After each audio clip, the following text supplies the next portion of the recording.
How you guys doing today? This is Dana from Massland Investing. First of all, thank you guys for tuning in and watching the video. It's been a great week. Things are going good. Getting really excited, getting plenty of views on our YouTube channel. Anyways, what I want to talk about today, and we covered it in the ABCs, is finding motivated sellers. I mentioned it in one of my first lessons. There's a multitude of ways to find motivated sellers. One simple way is just your farm area may be where you live. Getting in your car, driving around, putting a couple hours in each day, or maybe an hour or two a week. Drive around, look for areas, look for sale by owner signs. That's a good way to start. I've done that in the past and got some great deals.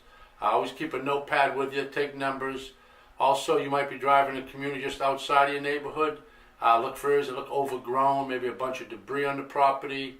A lot of times you see a nice house with a couple lots beside it. It's easy enough to go back to a county site, pull up the address, get the information, and solicit the potential owner directly. Like I said, driving around is a great way to do it. Nowadays, there's a ton of websites. Craigslist I've used in the past. eBay is another one you can use. Zillow, I've bought property off of Zillow. What I've done is gone on Zillow, dialed in an area, looked at what's for sale, dialed it back, what's been on the market for about 120 days, and actually got a hold of the realtors and put in real low bids on the property.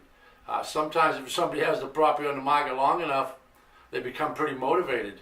You never know what people are thinking and what they need, so realtors and Zillow and other sites are a way to do it. I've even called realtors and asked them what they had for clients that had property for sale, and told them to send me a list, and went ahead and sent some offers, some lowball offers in, and surprisingly enough, I've gotten pretty lucky. So there's a variety of ways. I mean, there's a lot of investors out there that have information on YouTube, and they typically sound like they use some of the delinquent tax list from the county.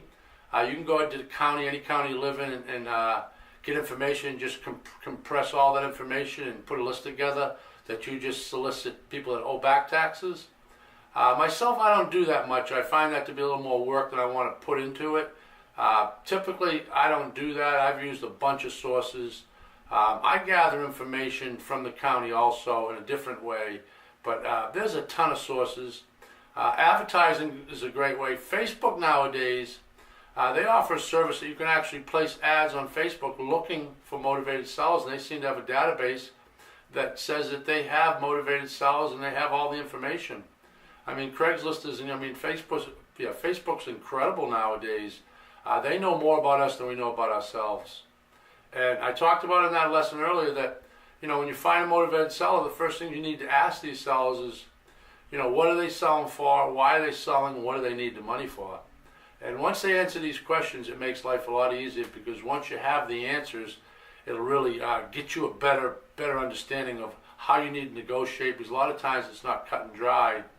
They may be asking 30 grand for their property, but once you ask them the key questions, you'll find out that it's really not the 30 grand they need. It might be something else they want. So once again, always stay creative. Nowadays, there's a ton of websites. If you just Google vacant land for sale, you're going to find a whole abundance of different areas. And the key is you got to hustle. It's not hard. You just got to dedicate the time each week, maybe a couple hours. Maybe you can do it in the evening. Put a database of information together. Talk to your realtors in your area, see if there's anybody that they know is more motivated than somebody else. Don't be afraid to offer a lowball offer. I've done it in the past when I was starting out, and I still do it once in a while. Is I'll just go on different sites. I'll go to Zillow, look at different areas, and just pick out properties I think I could move, that the market's fairly strong. Do a little due diligence and just send a bunch of lowball offers in. You've heard me talk about it in the past. Realtors can be a great friend when you're doing this. So like I said, don't be lazy. The lazy ones don't last in the business, and you haven't got to be a super motivated person either. But dedicate the time each week. Be willing to put in a couple hours at least each week to go online, look on Craigslist, look on eBay. Same thing, a rule of thumb for me is find the stuff, put some data together, and see what's been out there the longest. The more something's been listed, it doesn't mean it's a bad property. Typically, sometimes the market's not as strong as it is in other areas, and things sit. So, lowball offers are a great way to get property. Zillow, I can't say enough about Zillow. I've had a lot of luck with Zillow.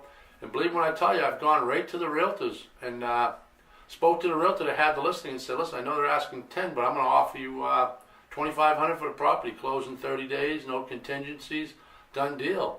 And surprisingly enough, I've gotten a bunch. So there's a multitude of ways. The tax list is a good way to do it. You got to delegate a little work to compress that list. It's a wonderful way to work, but the only problem I find with that is that if they owe delinquent tax, sometimes there's other issues. It might be an inherited property, might be a property that's in probate. All these things are workable, but it takes a little more work, a little more money up front sometimes with the probate issues. Sometimes it's $2,000, $25,000, $3,000 to get the probate done. And the problem is with that is you're relying on the potential seller to do their participation in there and provide all the information they need, the death certificates, any information your attorney may need. But if the market's moving up, I've made a lot of money doing probates, but nobody else was doing them. I bought hundreds of probates in a day because I knew we were in the beginning of a climbing market. And when I say that, I knew it was past the recovery stage, starting to creep into hyperinflation, which I knew would take a few years. So if I could tie that property up under contract with an open end on the closing date until we completed the probate process, sometimes you got a couple, 3 years to do that before you can actually close on the property. And believe me when I tell you, I've made a lot of money because you tie it up at 20 grand. By the time it comes out of probate, it might be worth 50 grand. The seller's bound. They can't list it with anybody. They have a contract with you that's open until you get the probate cleared up because you have money invested. So it all goes back to the same thing I tell everybody. Stay creative, stay motivated, hit the pavement. Don't be afraid to ask. Always check internet sites. It's out there. Talk to your neighbors. Call people in the neighborhood. Go on a county site and find houses and talk to the neighbors.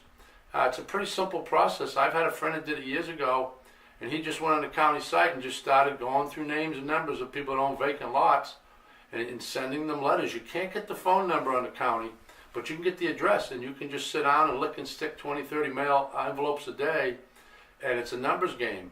The tax list, that works fine too. You got to compress it generally. You can send them out that way. It's a great way to work it. I mean, the main thing, I keep reiterating it, is be creative. If you're creative, things will work for you. Don't get discouraged. It doesn't happen overnight. But every deal you make is a learning process. And if you want to be a master loan investor, you've got to keep trying, keep working, don't give up. If you fall down, get back up.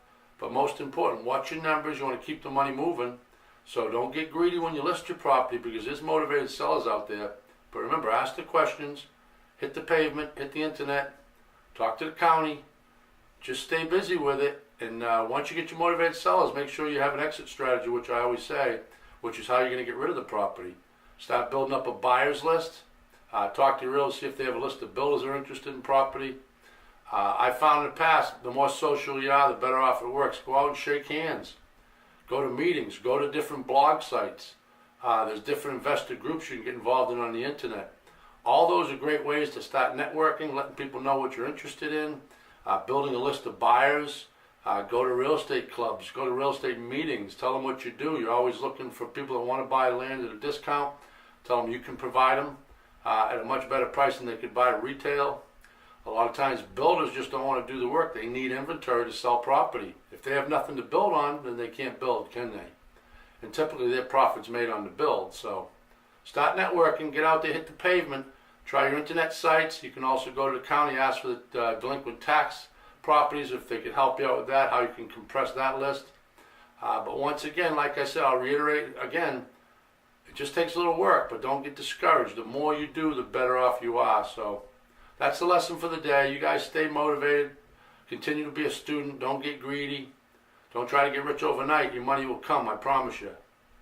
Keep up the good work. Go out there and inspire someone today. Thank you guys for listening. If you liked, hit the like button. If you think it's worth sharing, please share. If you want to subscribe, we'd love to have you. You can come along and join our group, which is Facebook group, Masterland Investing University. There's a bunch of good content on that page. But thanks again. Be safe. Have a great week. Talk to you guys soon. Bye-bye.